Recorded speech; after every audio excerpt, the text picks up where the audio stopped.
แห่งประเทศไทยให้ความรู้คู่ความสุข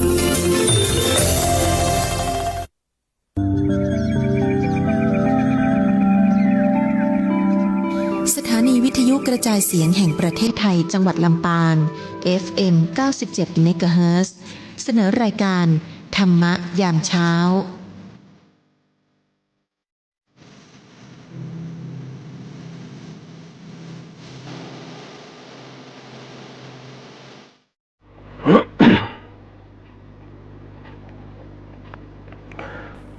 คนเกิดวันติด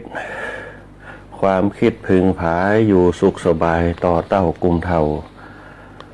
คนเกิดวันจันทร์ใจบ้านบ่เศร้าดับจิตไปบนจันฟ้าเกิดวันอังคารกล้าหาญสง่าอยู่ในบ่ท่ากลัวภัยคนเกิดวันพุธวิสุทธิ์หมดใสปรารถนาสิ่งใดสมใจไฟอ้างคนเกิดวันพัดสมบัติมากกว้างเข้าของเงินคำเปรอ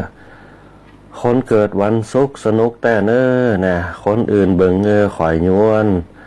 คนเกิดวันเสาร์นี่บ่ท่ากำสวนบริวารหมากมวนหมากไม้จืนสู้มูมิดยิงใจอย่าว่าขี้อูบ่เจาะก้อยดูพอเตอในแง่ข้อเสียคนเกิดวันติดดวงจิตหันเหแน่บ่สมคะเนเลี้ยงตัวบ่กลุ่มคนเกิดวันจันทร์เหมือนควันหมอกหุ้มนะต้องฟ้ามัวมืดมิดคนเกิดวันอังคารมักผาลาญาติมิตรพิษมิตรพิษแผ่คอศีลธรรมคนเกิดวันพุธไล่คนอุปถัมภ์นะตุกโตตำหาดีบ่ได้คนเกิดวันพัดสมบัติบ่ไกลบ่มีเงินทองสิงทรัพย์คนเกิดวันศุกร์สนุกบ่นักเหมือนพักโป่งหินป่ายเครือคนเกิดวันเสาร์นั่นจังอันล่ำเหลือเปรียบเหมือนขี้เรือนะโลกลมไหวเพลิงคนหมู่เฮาทั้งหลายนะนักเบากลางเกิงตามแบบลายเจิงว่าไหวแหละนายเฮยนะขอ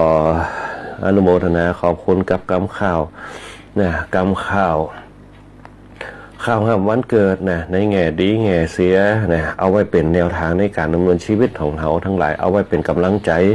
เอาไว้เป็นข้อคิดบ่ให้เฮาประมาทเอาไว้เป็นสิ่งที่เนี่ยเฮาเนี่ยเปิ้นเฮาว่าห้ามจิตห้ามใจของในบางสิ่งบางอย่างเพื่อจูนปรับจูนให้ไปในทิศทางที่ดีๆในการดำเนินชีวิตของเขาแต่ละวันนะฮะ ก็ขอเจริญพรอนุโมทนาขอบคุณกับกำข่าวนะประเพณีเดิมของพระครูทวีเขื่อนแก้วนะได้หนังสือมาจากห้องสมุดวัดบุญยวาสวิหารซึ่งเป็นสมบัติของหลวงพ่อท่านพระครูเมธีปัญญาทโลหรือว่าหลวงพ่อพระครูนุศาสตร์วรธรรมเขานะที่เปิดได้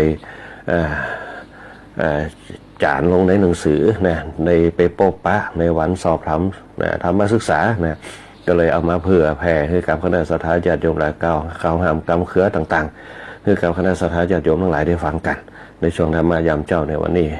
ก็ขอถวายความเคารพหลวงพ่อเจ้าหน้าจังหวัดลำปางหลวงพ่อรองเจ้าหน้าจังหวัดหลวงพ่อเจ้าหน้าอำเภอหลวงพ่อรองเจ้าหน้าอำเภอหลวงพ่อเจ้าหน้าตำบลหลวงพ่อเจ้าวัดพระเนรเถรน้อยทุกรูปทุกตน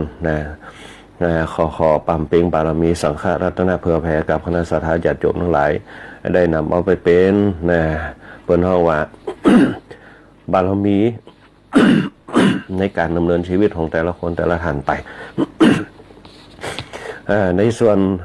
เสียงต่างๆเนี่ยในช่วงเจ้านี่ก็จะติดปัญหาหน่อยหนึ่งก็คือกัดดังโกนหัวไม่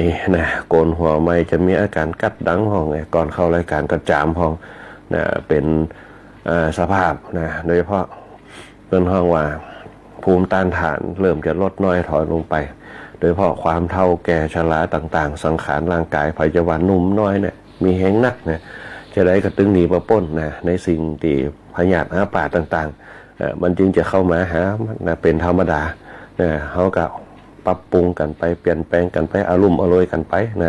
บางเดี๋ยวบางครั้งเนี่ยก็จะเป็นปัญหาที่คัดของเหมือนกันเพราะจะเป็นวัดมันถึงจะกัดดังหายใจมาใครออกกินข้าวบ่ใครล้ำโคมปากโคมคอเป็นธรรมดาเรื่องการเจ็บเป็นป่วยไข้ต่างๆปล่อยไปตามของมันเป็นได้ก็หายไปได้อันนั้นแหละ สำคัญที่สุด ทำใจกับมันไปบางครั้งอาจจะเนี่ยคือลำคาญความเจ็บป่วยเนี่ยมันก็เนี่ยคือลำคาญจิตลำคาญใจเหมือนเขาเจ็บแข้งเจ็บขาเนี่ยจะคือมันปกติตั้งแต่เริ่มต้นจนถึงเท่าแก่เนี่ยยากเพราะฉะนั้นความเจ็บป่วยเนี่ยเป็นเรื่องของธรรมดาของธรรมชาติอยู่กับมันม่วนกับมันไปเฮียเนี่ยปล่อยมันไปมันจะตุกจะได้ก็ตามแต่เขามีความสุขกับมันก็บัดตุกกับตัวเขาเนี่ยเพราะฉะนั้นก็ฝากฝังมาโดยธรรมะเนี่ยคือคนเขามีสติมีสัมปชัญญะในการดำเนินชีวิตเพื่อจะต่อสู้กับสิ่งต่างๆจะตุกจะ จะเป็นปัญหาจะได้ก็ตามแต่เขามีความสุขเนี่ยยิ้มคือมันเนี่ยบางทีเจอปัญหาพวกนั้นนะที่เขาอู้ไว้ที่เขาขาดคะแนนไว้มันถึงเจอสักวันหนึ่งเนี่ยเขามีความสุขกับมันจะไปตุกกับมันยิงเจอตุกยิงตุกเข้าไปครับมันก็ติ้งตุกนักเข้าไปครับเพราะฉะนั้นปล่อยมันไปในการดำเนินชีวิตของแต่ละคนแต่ละท่านไปโดยความปรารถนาดีจากรายการธรรมะยามเจ้าต่างคณะสงฆ์ของเขานั่นเองว่าจะเป็นพระผู้เผยแผ่ธรรมทั้งหลายที่มาเสียสละเวลา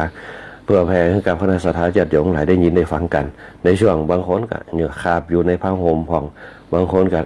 ลูกนึงเข้าเป่าไฟกันในช่วงธรรมะยามเช้าบางคนก็เปิดวิทยุกันตั้งการตั้งอะไรอย่างต่างๆฟังกันบางคนก็เปิดร้านเปิดจองกันในหากินนั้นหาเงินกันนะปนอว่าหากินกันเนี่ยเปิดวิทยุฟังกันไม่ว่าจะเป็นตั้งการราชวงศ์การหัวขัวการออมสินนะการเก้าเช้าของทางคณะสัตยาญาติโยมทั้งบ้านทั้งจองตัวที่เปิดฟังรายการธรรมะยามเช้ากันผลบอกว่าทั้งบ้านวันนี้แก้วเดี๋ยวเปิดกันเนี่ยธรรมะยามเช้าทั้งวังเป้าทั้งนองแหวนทั้งบ้านเนี่ยสองไข่เหนือสองไข่ใต้ตัวก็ขออนุโมทนากับคณะสัตยาญาติโยมทั้งหลายตัวเนี่ยอย่างน้อยก็คือธรรมะต่างๆเนี่ยที่นำเอามาเผยแพร่กันก็เพื่อเป็นข้อคิดที่จะสร้างชีวิตเขาเนี่ยคือเป็นเพราะว่าสร้างความมุมานะบากบั่นในการดำเนินชีวิตไปเนี่ยจะเป็นจะได้ก็ตามเพราะจะต้องต่อสู้ดิ้นรนไปต่อสู้กับความทุกข์ต่างๆใครจะว่าสุขเนี่ยมันจะหาได้ยากใครจะว่าทุกข์มันก็หาได้ยากเพราะสุขกับทุกข์มันเป็นของกูกันเหมือนกับบาปกับบาปกับบุญเนี่ยมันเป็นของกูกันเหมือนเงาตามตัวเนี่ยตัวตนของเขาเงาของเขาเนี่ยมันเป็นไปตามธรรมดาอันนี้ก็ธรรมชาติมันเกิดของมันอยู่แล้วเมื่อธรรมชาติกับธรรมะมันเป็นแนวทางเดียวกันมันก็อย่างเขามีความสุขขึ้นมาได้อย่างน้อยคือเขามีสติในการดำเนินชีวิตนะฮะก็ขอปั๊มเป่งบารมีคณะสงฆ์เขาตัวเพื่อแผ่ให้กับคณะสัตยาญาติโยมหลายมีพลังจิตพลังใจพลังกายต่อสู้กับการดำเนินชีวิตแต่ละวันไปนะอันนี้ก็ขออนุโมทนากับทุกท่านโดยที่สร้างพลังจิตพลังใจด้วยการฟังธรรมะยามเช้าไปนะอีกด้านหนึ่งก็จะเป็นสถานีวิทยุของเขานะที่เปิดให้เวลาออกอากาศโดยเฉพาะผู้อำนวยการสถานีนะคุณ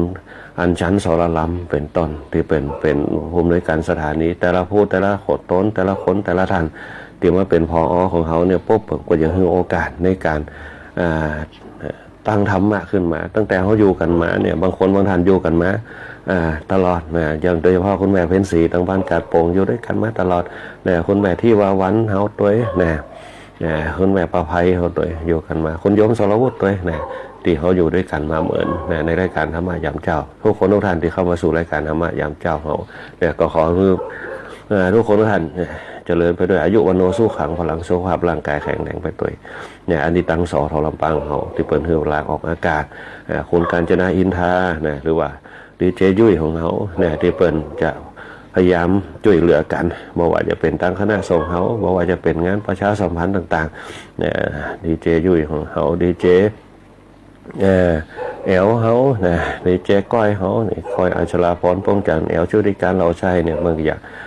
ดูแลเอาใจใส่พระสงฆ์เขาตัวแล้วก็เนื้อหาสาระต่างๆคนบรรหารสุญญาตัวนะอันนี้คือฝ่ายรายการเปิ่นแล้วก็ฝ่ายช่างเขาเนี่ยที่ลืมบ่ได้หัวหน้าประสานทีมของทุกอย่างที่เปิ่นจะบริการเขาบอกว่าจะเป็นสัญญาณลิงสัญญาณตัวเนี่ยเปิ่นจะพยายามบางเตียก็เป็นความ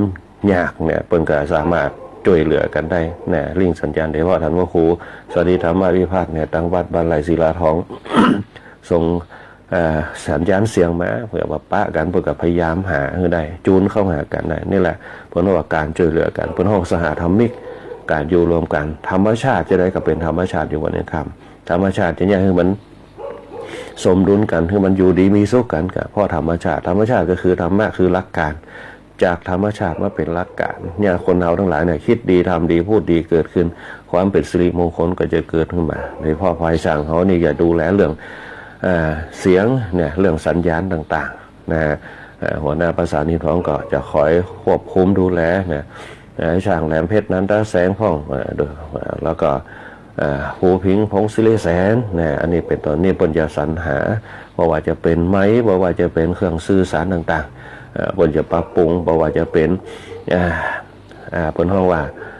ฉากอันอย่างต่างๆที่เป็นในเรื่องของเทคโนโลยีต่างๆผู้พิมพ์พงศิริแสนเมื่อจะพยายามสรรหาช่วยเหลือต่างๆไม่แต่ไม้ออกอากาศเนี่ยเพิ่งไปสรรหามานะฮะ